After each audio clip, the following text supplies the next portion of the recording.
प्यारे बच्चों, नमस्कार। आज जो है थोड़ा पढ़ाने का मैंने तरीका बदला है, ठीक है। और मुझे ऐसा लगता है कि आपको पसंद ज़रूर आएगा।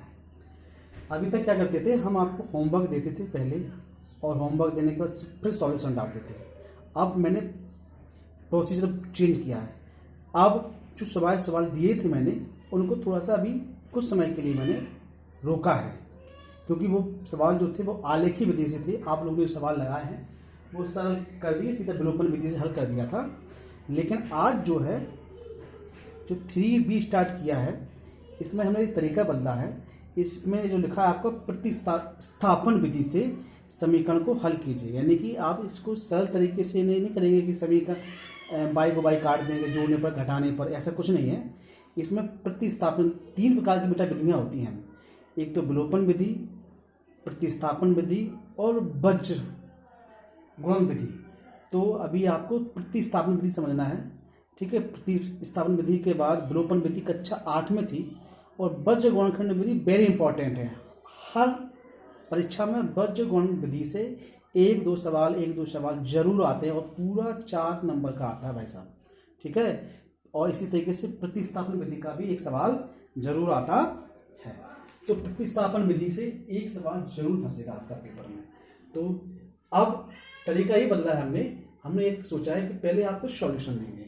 सॉल्यूशन देने के बाद कुछ इसी प्रकार के सवाल आपको घर के लिए देंगे। जब इसी प्रकार के सवाल आपको घर के लिए देंगे तो आपको लगाने में भी सहूलियत होगी, ठीक है। मुझे ऐसा महसूस हो रहा था कि बच्चे बस कह देते हैं कि हाँ सर समझ में आ गया, लेकिन हकीकत है कि थोड़ी सी कमी थी हमारी कि हम पहले सवाल बताते नहीं थे, आपको होमवर्क देते थे। अब तरीका बदला है मैंने।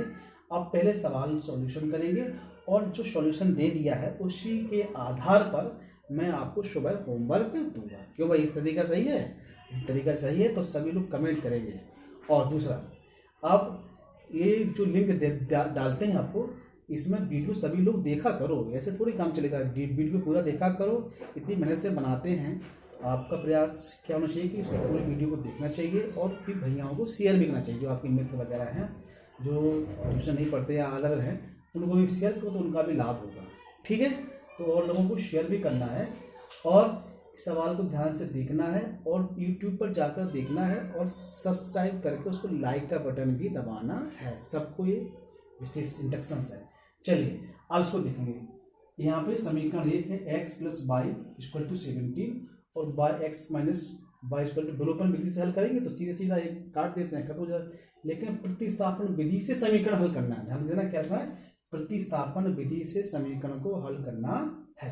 तो इसमें क्या करना है, सबसे पहले कि समीकरण 1 को ले लो, चाहे 2 को ले लो, किसी को। समीकरण 1 से समीकरण 1 से समीकरण 1 को उठाएंगे तो x + y = 17 दिया गया है, ठीक है।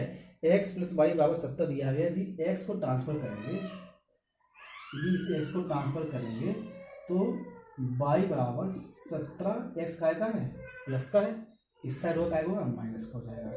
तो ये y का मान आ गया क्या? ये y का मान क्या आ गया? 17 - x, ये आपका मान आ गया। अब समीकरण 1 को तो मैं हल कर लिया कि y का मान 17 - x आ गया, 17 - x। अब समीकरण 2 में क्या? समीकरण 2 में, ठीक है, समीकरण 2 में y का मान रखने पर, समीकरण 2 में y का मान रखने पर, ठीक है।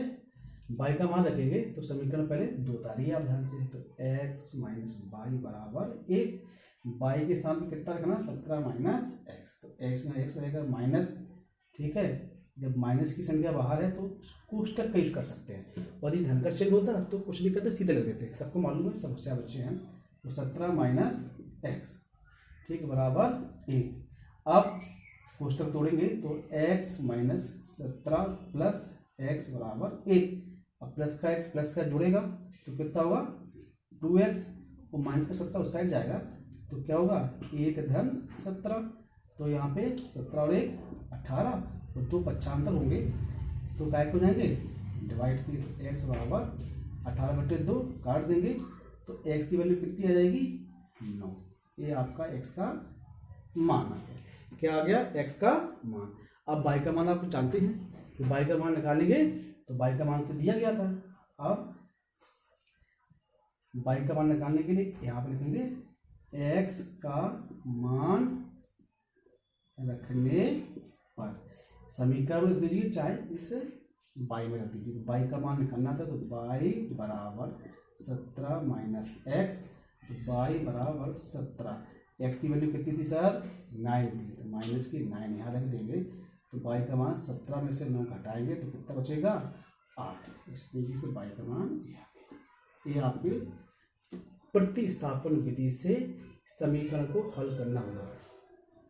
आप इच्छा है कि आप लोगों के समझ में आया होगा। एक दो सवाल और भी बता रहे एक्सरसाइज के, ठीक है, और हमें भी होमवर्क देंगे तो इसी प्रकार के सवाल देंगे जिनको आपको हल करने हैं। देखिए दूसरा सवाल सेम ऐसे ही है, सॉल्व कर सकते हैं, ठीक है।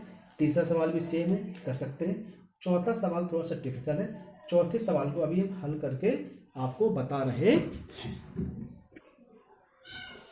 देखिए क्वेश्चन नंबर 4, दूसरा तीसरा मैंने बोला सेम है, पहले की तरह है, लगा के देखना, ठीक। यदि फिर भी समझ में नहीं आए तो फिर प्रयास करेंगे कि दोबारा और लगा दें, लेकिन मुझे इतना यकीन है कि आप लोगों को समझ आ जानी चाहिए, ठीक है। चौथा सवाल थोड़ा सा हटके था, इसलिए हम प्रयास किया कि आपको लगा के दिखाएं, ठीक है। प्रतिस्थापन विधि से देखेंगे समीकरण नंबर 1 को लेकर पहले। समीकरण 1 से क्या, x माइनस वाई बराबर 0.9 है, पक्षांतर करेंगे तो y रहेगा इस साइड 0.9 बाई एक्स प्लस का है, उस साइड जाएगा आएगा होगा माइनस का होगा, ठीक। ध्यान देना, अब ऋण का चिन्ह जब इस साइड जाएगा तो यहाँ पर गुणा के रूप में जब ऋण के चिन्ह का इसमें भाग देंगे तो जो धन वाली संख्या है वो आपकी ऋण की होगी, ऋण वाली धन की हो जाएगी। तो y बराबर ऐसा कर सकते हैं कि माइनस के 0.9 प्लस के x, या y बराबर x माइनस 0.9। इतनी बात समझ में आई कि नहीं आई, क्यों भाई, आ जाना चाहिए मेरे हिसाब से।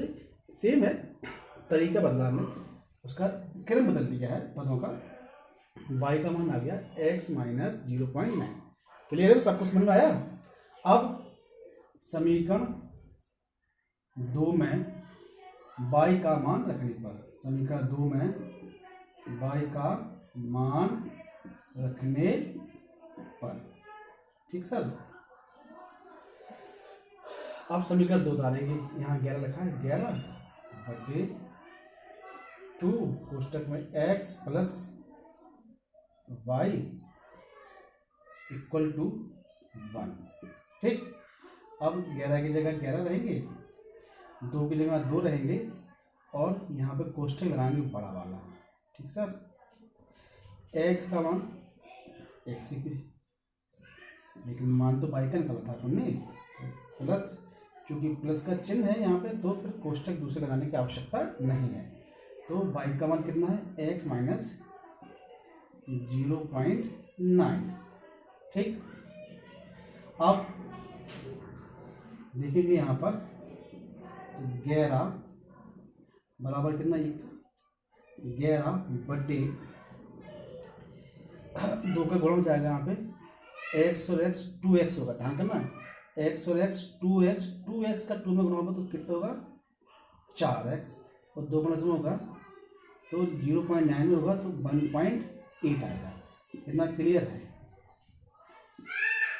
ठीक, बराबर 1, बराबर 1।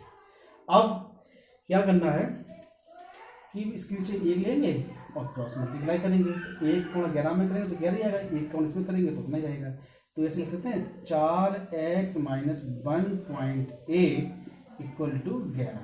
ट्रांसफर करेंगे तो 4x इक्वल टू 11 माइनस का था प्लस का पहुंचेगा 1.8।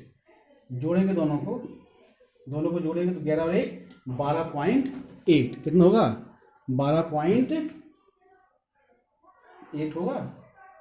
और यहाँ पे 4 जो गुणा के इस साइड होंगे तो क्या हो जाएंगे भाग के, तो 4 से काटेंगे तो 4 तिया 12, 4 दूनी 8, तो एक्स की वैल्यू कितनी आई 3.2। अब एक्स की वैल्यू कितनी आई 3.2। अब एक्स का मान रखने पर, और आप मान रख देंगे शायद, तो y बराबर एक्स माइनस 0.9, एक्स यहाँ कितने करेंगे 3.2 माइनस 0.9 घटाएंगे तो y की वैल्यू आसानी से आ जाएगी। यहाँ पर 9 घटाएंगे बड़ी ध्यान से, यहाँ पे 3.2 से 0.9 कैसे घटाएंगे सबको मालूम है। 12 में से 9 गए 3 बचे, यहाँ से लेकर आए 2 बचे, 2.3 नोटिस किया है, ठीक है। 2.3 ये आपका y की वैल्यू है और ये आपकी x की, ठीक है। तो पहला सवाल बताया, चौथा सवाल है, दूसरा, तीसरा, पांचवा और छठवां सवाल लगभग समान है, ठीक है। यदि फिर भी नहीं आए तो आप कल एक बार दोबारा वीडियो बनाएंगे, उस वीडियो में आपको समझा देंगे, क्योंकि ज़्यादा लंबा वीडियो बनाने का मतलब है सवाल सही तरीके से ना समझ पाना, और लंबी वीडियो हो जाता तो यूट्यूब पे अपलोड करना भी थोड़ा सा कहीं ना कहीं टफ पड़ जाता है। इसलिए बी अंडरस्टैंड, समझने की कोशिश कीजिए, ठीक है। सहयोग कीजिए थोड़ा सा पढ़ने में और पढ़ाने में, ठीक। फिर बाकी जब क्लास होगी, जब आप ऑफलाइन क्लास करेंगे हमारे सामने करेंगे तो फिर सबको समझा दिया जाएगा। लेकिन फिलहाल में अभी लॉकडाउन में इतना ही संभव हो पा रहा है, इसलिए प्रयास ये करो कि जितना कुछ समझाया जा रहा है उतना ही समझिए, और जितना कुछ बताया जा रहा है उतने ही से ही संतुष्ट होइए, और जितना आ रहा है उतना लगाइए। बाकी थ्योरी हम ऑफलाइन क्लास में पूरी करेंगे। धन्यवाद।